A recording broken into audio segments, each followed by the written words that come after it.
तो hello and welcome to sports Tak. बड़ा मुकाबला आज है मुंबई इंडियंस और कोलकाता नाइट राइडर्स का। रोहित शर्मा, हालांकि कैप्टन हार्दिक पांड्या हैं, लेकिन रोहित शर्मा के भी अभी रन आने बहुत ज़्यादा ज़रूरी हो गए हैं। तो एक तरफ उनकी टीम है, वहाँ पे सूर्य कुमार यादव हैं, हार्दिक पांड्या हैं, दीपक चहर हैं, ट्रेंट बोल्ट हैं, तिलक वर्मा हैं, बड़े बड़े खिलाड़ी हैं। दूसरी तरफ आते हैं अजिंक्य रहाणे की कोलकाता नाइट राइडर्स, उसमें वेंकटेश अय्यर हैं, क्विंटन डिकॉक है, सुनील नारायण की वापसी हो रही है और आंद्रे रसल, रिंकू, रमनदीप, इनका एक बहुत ही स्टार स्टडेड लाइनअप है। वैसे कोलकाता एक पटाखा प्लेयर, एक से एक पटाखा प्लेयर है। मतलब ऐसी टीम है जो कि कोई भी कह सकता है देख के यार ये टॉप 4 की टीम लग रही है ऑन पेपर। और अब आज ये मुकाबला है हेड टू हेड की। अगर बात की जाए, आप हमारे पीछे भी देख सकते हैं, जो 23 मुकाबले हैं मुंबई इंडियंस जीती है 34 में से, और 11 मुकाबले कोलकाता नाइट राइडर्स जीती है। लेकिन जो हालिया इनकी परफॉर्मेंस है कुछ टाइम की, वो कैसी है? देखो अभी अब पिछले 6 मैचों की बात करें हम, तो उसमें से 5 मैच केकेआर जीती है और 1 मैच मुंबई जीती है। अगर लास्ट वानखेड़े की मैच बात करें, जो लास्ट मैच हुआ था वानखेड़े में, वहां पर करीब 3 मई को ही हुआ था लास्ट टाइम। तो उस टाइम पे इन्होंने 169 केकेआर ने बनाई थी, तो इसको भी मतलब चेज नहीं कर पाई थी मुंबई। 4 विकेट स्टार्क ने लिए थे, 2-2 सुनील नारायण ने, 2 वरुण चक्रवर्ती ने। तो लास्ट, और वो 12 साल का सूखा था जो इन्होंने खत्म किया था 12 मुंबई के अगेंस्ट। हाँ, मुंबई के अगेंस्ट वहां पे वो जीते ही नहीं थे मतलब। तो ये बहुत बड़ा मतलब कहीं ना कहीं उनके लिए प्लस पॉइंट है केकेआर के लिए कि एक अच्छे मतलब एक तो यानी कि हालिया परफॉर्मेंस कोलकाता नाइट राइडर्स की ज्यादा अच्छी है, वो ऊपर आ रहे हैं और मुंबई इंडियंस जो है भी नीचे आ रही है। मुंबई इंडियंस के पास क्या नहीं है जो कोलकाता के पास है? 2 पॉइंट। पहला मैच जीत गई है कोलकाता नाइट राइडर्स, मतलब एक मैच उनका जीत रखे हैं वो लोग। मुंबई का खाता अभी तक नहीं खुला है और उनकी आदत रही है कि पहला मैच तो वो हारते ही हैं, अब वो दूसरा भी हार गए हैं। तो दोनों मैचों में एक और बड़ी वजह क्या थी? रोहित शर्मा का फॉर्म। पहले में 0, दूसरे में 8। क्या लग रहा है आज? देखो मुझे क्या लगता है कि रोहित शर्मा को ना बस मतलब पहले 2-3 ओवर जो है वहां थोड़ा सा दिक्कत हो सकती है। मैं ये क्यों बोल रहा हूँ दिक्कत हो सकती है? देखो अगर आप केकेआर की बॉलिंग लाइनअप देखो, जितना मुझे लगता है वैभव अरोड़ा के साथ स्पेंसर हमारे ओपन करेंगे बॉलिंग को लेकर, स्टार्ट करेंगे, ठीक है। तो अब वैभव अरोड़ा इन स्विंग अच्छी आती है उनकी। लास्ट मैच में आपने देखा था मोहम्मद सिराज ने कैसे रोहित शर्मा को आउट किया, और उनको अंदर आती हुई गेंद प्लस लेफ्टी की भी प्रॉब्लम है, लेफ्टी की भी प्रॉब्लम है। तो ये जो पहले 3-4 ओवर रोहित शर्मा टिक गए, तो वो फिर रोहित शर्मा की जीत है, तो मुंबई इंडियंस की भी जीत है। ये मेन क्योंकि रोहित का आपने ये देखा है कि अगर उनको स्टार्ट मिल जाए तो फिर वो लंबाई खेलते हैं, और फिर जो वो हशर मचा सकते हैं रोहित, तो वो शायद दुनिया की क्रिकेट में और कोई बहुत ज्यादा लोग नहीं है जो उस तरीके की बैटिंग कर सकते हैं। पर फैंस को थोड़ी सी इशू ये रहता है कि यार रोहित शर्मा जैसा प्लेयर, आईपीएल में रन्स तो हैं पर कंसिस्टेंसी नहीं है, कंसिस्टेंसी की प्रॉब्लम है रोहित शर्मा के साथ। तो क्या इस साल वो कर पाएंगे? क्योंकि वो रिटायर हो चुके हैं T20 क्रिकेट से, इंटरनेशनल से। हालांकि और जो आप देखोगे ना, मुंबई इंडियंस के लिए 2024 में टॉप स्कोरर रहे थे रोहित शर्मा। हाँ, रोहित शर्मा। पिछले 2 मैच में ऐसा ना होने की वजह से मतलब 0, 1, 8, कहीं ना कहीं हार्दिक पांड्या ने भी ये चीज बोली कि जो हमारी जो बैटिंग है ना, उस तरह से क्रैकर्स बैटिंग है, वो अभी आई नहीं है बाहर निकल के। एक बार हमारा टॉप ऑर्डर अच्छे से काम करने लगे तो हमारे जो मैच है ना, मैच विनिंग, वो एक तगड़ी टीम दिखेगी। तो ये देखना बहुत मतलब आज इंटरेस्टिंग होगा कि फ्लैट ट्रैक होगा, पहली बात, ह्यूमिडिटी होगी 35-36 के आसपास। वानखेड़े में मैच है मुंबई, वानखेड़े में मैच है, तो छोटी बाउंड्रीज होती हैं जी, तो दोनों तरफ तगड़ी बैटिंग है, तो भयंकर मतलब तगड़ा मुकाबला। एक बार मुंबई का स्क्वाड भी हम आपको दिखाते हैं। तो मुंबई इंडियंस के पास अभी तक जो हो रहा है, पहले मैच में हार्दिक पांड्या बैन थे, तो पहले मैच में हार्दिक पांड्या नहीं थे, तो विल जैक्स नंबर 3 खेले थे, तिलक वर्मा उस केस में आ गए थे मिडल ऑर्डर में, वो नीचे खेले थे।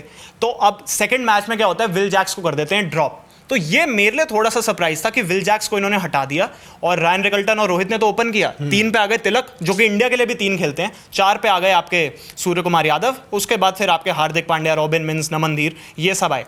लेकिन अब क्योंकि बैटिंग इतनी अच्छी परफॉर्म नहीं कर रही, रायन रिकल्टन ने भी बहुत अच्छी कोई परफॉर्मेंस नहीं दी है, तो क्या आपको लगता है कि विल जैक्स को खिलाना चाहिए? इस मैच में वापसी होनी चाहिए विल जैक्स की?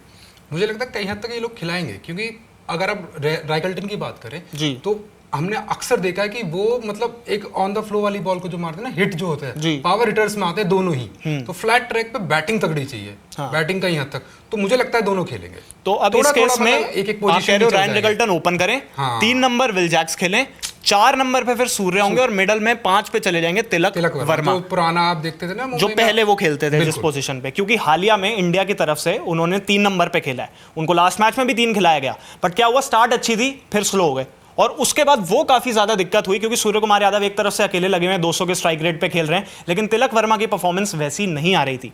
उसके बाद नीचे अगर रायन रिकल्टन विकेट कीपर है, तो रॉबिन मिन्स को फिर जरूरी नहीं है कि वो भी खेले, तो आप नमनधीर को खिला सकते हो चाहे। रॉबिन मिन्स के साथ क्या है कि अभी हमने देखा मैच में देखा कि वो एक कहते हैं ना कि जब नया प्लेयर जब टीम के एंट्री करता है ना, वो उस कॉन्फिडेंस में या कहीं ना कहीं हड़बड़ाते हैं। तो अभी क्या है कि मुंबई इंडियंस को चाहिए पहली जीत। तो वो ये चाहेंगे कि जिस तरह से उनका टॉप ऑर्डर अभी नहीं चल रहा है ना, थोड़ा स्ट्रॉन्ग बैटिंग रखे, क्योंकि केकेआर के पास भी ठीक बॉलिंग लाइनअप है। और कहीं कहीं अगर बॉल नहीं फंसी सुनील नारायण की और वरुण चक्रवर्ती की, तो कहीं ना कहीं ये बैटिंग बहुत अच्छी हो जाएगी इन लोगों की। क्योंकि इनका जो बॉलिंग अटैक है वो बहुत ही अच्छा है, स्पेशली जो स्पिन अटैक है सुनील नारायण और वरुण चक्रवर्ती, उनके अगेंस्ट पे इनका चलना बहुत ज्यादा जरूरी है। अगर विल जैक्स के आपको आंकड़ों की बात हम बताएं कि 2024 में विल जैक्स की परफॉर्मेंस क्या थी, तो देखिए आरसीबी की तरफ से आपको याद होगा पहले उनकी कैंपेन जो थी बहुत अच्छी नहीं थी। जैसे ही विल जैक्स आते हैं वो खेलते हैं नंबर 3 पर, और फिर आरसीबी आपको याद है लगातार मैचेस जीता है, उसमें विल जैक्स का बहुत इंपॉर्टेंट रोल था। आप ये देख भी सकते हैं 8 इनिंग थी, 230 रन, 175 का स्ट्राइक रेट था,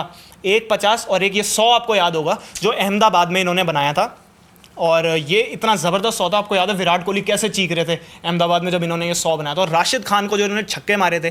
तो क्या एक तो ये एक और चीज़ क्या हो जाती है, विल जैक्स खेलते हैं तो वो स्पिन का ऑप्शन है, वो आपको एक पार्ट टाइमर स्पिन का ऑप्शन भी देंगे। वही तो मुजीबुर रहमान, मुझे नहीं लगा लास्ट मैच में आपने देखा था इतना कोई इफेक्टिवली उन्होंने बॉलिंग करी, तो कहीं ना कहीं आपको एक ऑप्शन मिल जाता है विल जैक का। अच्छा, एक तो इनके पास मिथ सैंटनर है, आपको मुंबई की स्क्वाड भी दिखाते हैं। मिथ सैंटनर दुनिया के सबसे बेहतरीन लेफ्ट आर्म स्पिनर है मिथ सैंटनर, लेकिन उनको चाहिए होगा सपोर्ट। अब क्या है, वानखेड़े की पिच पे हम देखते हैं कि स्पिनर्स के लिए इतनी मदद रहती नहीं है, तो वहां पे अगर एक स्पिनर वो हो गए तो एक पार्ट टाइम अगर विल जैक्स हो गए तो इनको जरूरी नहीं है मुजीब को खिलाएंगे, रीस टॉपली को खिला सकते हैं। बिल्कुल, इनके पास 2 लेफ्ट आर्म पेसर हो जाएंगे, जिससे उनको एकदम जो मिडिल ऑर्डर की जो हल्की सी वो होती है ना, कि मिडिल ऑर्डर केकेआर का बहुत स्ट्रांग है। हाँ, तो वहाँ विकेट्स अगर आपको वहाँ घुसना है और मतलब एक्सपोज करना है उनको, तो तब अब इनका जो आप देखिए रीस टॉपली हैं, इसके अलावा इनके पास ऑप्शंस क्या हैं, दीपक चहर हैं, ट्रेंट बोल्ट हैं, तो ये सारे जो ऑप्शंस हैं आप देख सकते हैं। बुमराह की कमी खल रही है फिलहाल, जो सबसे बड़ी प्रॉब्लम यह है कि जसप्रीत बुमराह नहीं है, लेकिन जो हमने आपको अपडेट भी दी थी कि जसप्रीत बुमराह की वापसी हो सकती है, क्योंकि उन्होंने बॉलिंग करानी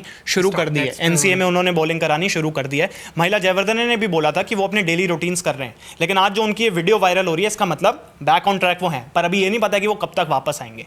तो अब दीपक चहर और ट्रेंट बोल्ट, ये दोनों जो खिलाड़ी हैं अभी तक नई बॉल से विकेट्स नहीं ले पाए हैं, हालांकि ये स्पेशलिस्ट है नई बॉल के, तो ये कितना बड़ा फैक्टर है? फैक्टर क्या, अगर मैं देखूं अभी तक ना हमें वो दिखा नहीं है। जो हम ट्रेंट बोल्ट को देखते हैं ना कि यहाँ आते हैं पहले मतलब 2 ओवर में 1 विकेट निकाल के देते हैं। बिल्कुल। अब आप लास्ट मैच खोलो जीटी वाला, जीटी वाले मैच में क्या हुआ, शुभमन गिल एक तरफ से मारना शुरू किया उन्होंने, तो 6 ओवर में करीबन 60-62 रन थे, 62 रन थे एग्जैक्टली। तो ये एक बहुत बड़ा फैक्टर है कि आपको दीपक चहर की विकेट नहीं मिल पा रही है, और दूसरी तरफ से ट्रेंट बोल्ट भी आपको विकेट नहीं दिलवा पा रहे हैं। लेकिन जो मुंबई की विकेट होगी उसमें थोड़ा सा फास्ट बॉलर तो चढ़ के आती है और वो स्विंग उनके मिलेगी, तो ये बहुत बड़ा फैक्टर होगा अगर क्योंकि अगर इनको उनके मिडिल ऑर्डर में घुसना है, यानी कोलकाता नाइट राइडर्स के, हम उनका भी लाइनअप आपको दिखाएंगे। क्विंटन डिकॉक हैं, अब मोइन अली थे, उनकी जगह आ जाएंगे सुनील नारायण आज के मैच में, क्योंकि चंद्रकांत पंडित ने बोला कि वो अपनी इलनेस से रिकवर कर चुके हैं, तो अब वो आ जाएंगे। तो ये एक बहुत ही डेडली कॉम्बिनेशन हो जाता है, स्पेशली क्योंकि क्विंटन डिकॉक ने लास्ट मैच में 97 मार दिए हैं, प्लस वो मुंबई इंडियंस के लिए खेल चुके हैं, उनको पता है क्या है चीजें, कैसी हैं, आइडिया है उनको। और जब वो खेलते थे तो ट्रेंट बोल्ट भी थे, तो उनको भी उन्होंने काफी खेला होगा नेट्स में। तो एक तो वो हो गए। अब आप ये देख सकते हैं अजिंक्य रहाणे, इनकी जो परफॉर्मेंस थी पहले मैच में आरसीबी के अगेंस्ट, क्या इन्होंने निकल के यार छक्के मारे थे। उसके बाद वेंकटेश अय्यर, जिनको 23.75 करोड़ में खरीदा है, वो हैं। फिर आ जाते हैं आपके रिंकू सिंह, अंकुरिश रघुवंशी, आंद्रे रसल और फिर रमनदीप सिंह। अब रमनदीप इंडिया के लिए भी खेल चुके हैं, रिंकू कंसिस्टेंटली T20 इंडिया के लिए खेल रहे हैं, तो ये बहुत बढ़िया मिडल ऑर्डर है इनका। हालांकि अभी तक इतनी बैटिंग इनकी नहीं आई है, लेकिन ये बहुत ज़्यादा इंपॉर्टेंट होगा कि अगर ऊपर से विकेटें गिर जाएं तो इनको भी आप जल्दी ले आओ और फिर एक्सपोज कर सकते हैं। तो अब और प्लस आपको एक चीज़ बताता हूँ मैं आपको, जो वेंकटेश अय्यर है ना, उन्होंने मुंबई इंडियंस के खिलाफ करीबन 6 मैचों में 362 रन लगाए। 6 मैचों में जिसमें 350 है, 1 शतक है, और जो लास्ट शतक आया उनका यहीं पे आया है, मुंबई में ही आया है। इनका रिकॉर्ड बहुत अच्छा है वेंकटेश का। अगर आपने देखा था जब मुंबई इंडियंस में मैच था सीएसके का, जब सबसे तेज 50 मारी थी अजिंक्य रहाणे ने, वो भी वानखेड़े में मारी थी, फास्टेस्ट 50। आपको याद होगा जो इमरजेंस हुआ था अजिंक्य रहाणे का, और वो लोग कह रहे थे कि देखो MS धोनी के अंडर अजिंक्य रहाणे का जो एकदम से दोबारा से वो कमबैक उन्होंने किया है, तो वो आपको बता रहे हैं स्टैट कि वहां पे भी उन्होंने इतनी तेज परफॉर्मेंस दी थी, 50 मारी थी। तो यानी कि कोलकाता नाइट राइडर्स से काफी टफ मुकाबला होगा। अब क्या था, ऑन पेपर तो हम बात कर रहे थे कि मुंबई इंडियंस की टीम बहुत सॉलिड लग रही है जी, बहुत बढ़िया लग रही है, लेकिन यार परफॉर्मेंस भी देनी बहुत ज़्यादा ज़रूरी है। लास्ट टाइम यही जो इनकी मेजर यही बैटिंग थी और ये लोग 10th फिनिश किए थे। यही तो दिक्कत है, क्योंकि अगर आप इस मैच थर्ड मैच हारते हो ना, एक मेंटल प्रेशर बहुत होता है, बिल्कुल। क्योंकि आप सोचने लगते हो हाँ। कि लास्ट टाइम उन्होंने 10th फिनिश किया था, अब थर्ड है। हालांकि हमने अक्सर देखा है कि मुंबई इंडियंस पहले 2-3 मैच हारती है, हाँ। उसके बाद कमबैक करती है, लेकिन कमबैक कराएगा कौन? क्योंकि बिल्कुल। अभी कहीं ना कहीं बैटिंग कहीं उस तरीके से नहीं चल पा रही है जिस तरह से मुंबई इंडियंस को हम जानते हैं, पहले से जानते हैं। तो वो आपको एक है। याद होगा, विपराज निगम इनके बॉलर हैं। विपराज, एक तो आप ये पॉइंट्स टेबल भी दोबारा देख सकते हैं। सबसे ऊपर बैंगलोर है, उसके बाद दिल्ली कैपिटल्स है, जो कोलकाता नाइट राइडर्स है वो छठे पोजीशन पे, और मुंबई इंडियंस है आखिरी। हालांकि दोनों का जो रन रेट है वो माइनस में है, कोलकाता का -0.3 है और मुंबई का -1.163 है, यानी एक तो रन रेट की भी इनको इशू है, ऊपर से इनकी जो परफॉर्मेंस है वो नहीं आ रही है। आरसीबी का भी आपको याद होगा कि जनरली ये लोग स्टार्ट के मैच हारते थे और फिर प्रेशर इतना बिल्डअप हो जाता है कि आखिरी में फिर बहुत ज़्यादा प्रेशर आ जाता है प्लेऑफ्स में जाना भी बड़ा मुश्किल हो प्लेऑफ्स जाता में, है। और फिर उसके लिए रन रेट बहुत ज़्यादा ज़रूरी है। रोहित शर्मा यहाँ पर एक की फैक्टर हो सकते हैं अगर वो चलते हैं, ये बार बार हम कहते हैं। हालांकि यही होता है कि रोहित ज़्यादातर जल्दी आउट हो रहे हैं आजकल, लेकिन आईपीएल में अगर उनको दोबारा से कमबैक करना है मुंबई इंडियंस को, तो रोहित शर्मा की परफॉर्मेंस ऊपर से बहुत ज़्यादा क्रूशल होगी। आपको क्या लग रहा है? मुझे बस एक ही डर है कि जो रोहित शर्मा है ना, अब जैसे सुनील नारायण टीम के अंदर आ गए, पिछले 26 मतलब टोटल 26 पारियों में जी। सुनील नारायण ने रोहित शर्मा को 10 बार आउट किया। 10 बार 26 पारियों में 10 तो आउट। ये बहुत बड़ा फैक्टर है। प्लस ऊपर से वैभव बरोरा, हर्षित राणा भी मतलब दोनों ही अच्छी स्विंग डालते हैं। और स्पेंसर जॉनसन भी हैं। स्पेंसर जॉनसन लेफ्ट आर्म का, आपको बताइए कि इंडियन बैटर्स का क्या दिक्कत होती है। तो वही- ये वही- बस एक है कि पहले 2-3 ओवर अगर रोहित शर्मा का वो क्लास, वो शॉट्स दिखे ना, फिर बिल्कुल। फैंस बैठ के दिखेंगे मुंबई इंडियंस की पहली जीत। लेकिन और बात है क्योंकि टॉप ऑर्डर घर के में लिए। हो रहा है इनका मुकाबला, तो इनको भी एक्सपेक्ट होता है यार, एक्सपेक्टेशन होती है कि यार ये लोग चलें। अभी सूर्य कुमार यादव हैं, वो भी बहुत अच्छा फॉर्म नहीं था अभी कुछ जब इंडिया के लिए वो खेल रहे थे, लेकिन लास्ट मैच में उन्होंने भी 48 मारा है, तो उनके लिए भी अच्छा है। लास्ट ईयर आप देख सकते हैं 11 मैच में इनके 345 रन थे, 34 का एवरेज था। लास्ट ईयर भी कोई बहुत अच्छा नहीं गया, लेकिन 100 ज़रूर था। तो इस वजह से अब ये देखना होगा कि सूर्य कुमार यादव कैसे कंट्रोल करते हैं मिडल ऑर्डर को, क्योंकि अगर विल जैक्स खेले तो तिलक वर्मा आ जाएंगे 5 पे, लेकिन क्योंकि वो इतना खेल रखे हैं 5 पे, तो मुझे नहीं लगता बहुत इशू होना चाहिए। तो विल जैक्स इस वजह से मैं चाहता हूँ, और रायन रिकल्टन, यार अगर आप अब परफॉर्म नहीं करोगे ना, तो अगला ऑप्शन ये होगा कि विल जैक्स ओपन करेंगे और रॉबिन मिन्स फिर नीचे खेलेंगे, तो उनके लिए भी परफॉर्म करना बहुत ज़्यादा ज़रूरी हो जाएगा। और आईपीएल की हम बात करें, कभी भी हम आईपीएल की बात करते हैं, हम ये देखते हैं कैप्टनसी कौन अच्छी करेगा। अगर एक तरफ हार्दिक पांड्या है, हार्दिक पांड्या को मैं अक्सर देखता हूँ कि उन्होंने करीब 46 मैच खेले हैं, 40 मैच में से उनका 26 मैच जो है वो जिताए हैं। वहीं दूसरी तरफ अजिंक्य रहाणे की तरफ अगर आप देखते हैं तो वो मुंबई से निकले हैं, अभी सैयद मुश्ताक अली उन्होंने जिताया बहुत है। ही बढ़िया परफॉर्मेंस थी उनकी, बहुत अच्छी परफॉर्मेंस। दूसरी तरफ अगर हम स्टैट्स की बात करें तो वो 27 में से 18 मैच जीता है। इसका मतलब है कि करीब 66% वो उनकी एक विन परसेंटेज है।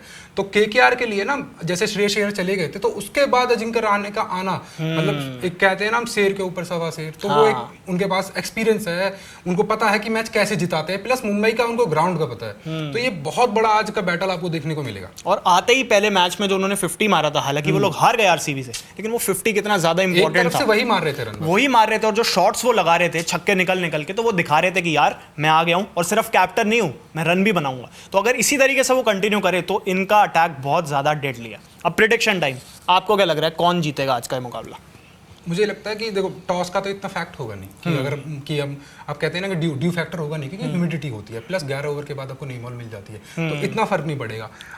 अगर केकेआर बाद में बैटिंग करती है तो मेरे को ज्यादा स्ट्रांग लगती है। अच्छा, हाँ, क्योंकि बाद में जब ये लोग बैटिंग करते हैं चेज बहुत अच्छे से और करते हैं, मुंबई जितना इस वक्त चेज नहीं कर पा रही कर है पा कुछ रही है। खास। हाँ। अगर मुंबई पहले बैटिंग करती है तो 101% है, बट कहीं ना कहीं वो क्राउड जो फैक्टर होता है, क्योंकि आप मुंबई में देखते हो कि 40-50 हजार मुंबई के फैंस एकदम पैक्ड होते हैं, तो वो फ्लैग्स लेके, तो मेरे को लगता है आज का मैच जो जीतेगी वो शायद मुंबई जीतेगी। मुंबई उसमें आपको शायद मेरा एक ही है कि अगर रोहित शर्मा आज तोड़ फोड़ हो गया अच्छा, तो मैच। चलो थोड़ा डिबेट ओपन रखते हैं, तो मैं कोलकाता की साइड ले लेता हूँ, आप मुंबई की साइड ले लो। तो अब देखते हैं आज कौन जीतने वाला है बड़ा मुकाबला। अब ये मुकाबले से पहले आप हेल्दी स्नैकिंग के लिए आप अमेरिकन पिस्ताचियोज यार ज़रूर मंगवा लीजिए। पिज़्ज़ा हट का जो ऑफर है उसके बारे में भी हम आपको बता रहे हैं, तो वो भी आप मंगवा सकते हैं। और एक्सचेंज 22 पे क्या आप किसी खिलाड़ी को बाय करेंगे और सेल करेंगे, ये बता दो, किसको आप बाय करेंगे, कौन आप चाहिए आपको टीम में? देखो मुझे आज केकेआर की तरफ से वेंकटेश अय्यर को थोड़ा आप रखेंगे, उनको बाय करेंगे आप? हाँ, क्योंकि उनका जिस हिसाब से रिकॉर्ड रहा है ना मुंबई में, वो बहुत मतलब इंटरेस्टिंग है। और मुंबई की तरफ से आप रोहित को रखेंगे आप? मैं हल्का सा मुंबई की तरफ से मैं रोहित पे इसलिए नहीं कह रहा हूँ कि रोहित चलेंगे नहीं। अच्छा। मुझे लगता है कि मिडिल ऑर्डर में कोई एक बैट्समैन आज रन मारेगा। सेल कर दो किसी को, एक कोई बता दो किसको सेल करोगे जो नहीं चाहिए आपको, लग रहा है आज नहीं परफॉर्म करेगा, कौन है वो खिलाड़ी? मुझे बस हल्का सा रायल रिकल्टन का है कि अगर वो नहीं करेंगे टीम में perform। हुए तो वो हल्का सा भी उनके लैक ऑफ कॉन्फिडेंस की बात नहीं है, बट ये टच में नहीं है वो। फिर विल जैक्स आ जाएंगे फिर अगर वो नहीं चलते तो। फिर वो ओपन करेंगे टीम के लिए। हाँ, तो ये देखना होगा, क्योंकि आपको याद है मुंबई बहुत खुश भी था जब अंबानी जी ने उनको लिया था, तो वो हाथ भी मिला रहे थे आरसीबी से कि थैंक यू आपने नहीं लिया। तो इसका मतलब विल जैक्स उनकी स्कीम ऑफ थिंग्स में थे, बट अब एकदम से वो नहीं खेले दूसरा मैच, तो लेट्स सी, देखना होगा। फिलहाल अगर आपको ये वीडियो पसंद आई हो तो लाइक करें, शेयर करें और स्पोर्ट्स तक को सब्सक्राइब ज़रूर करें।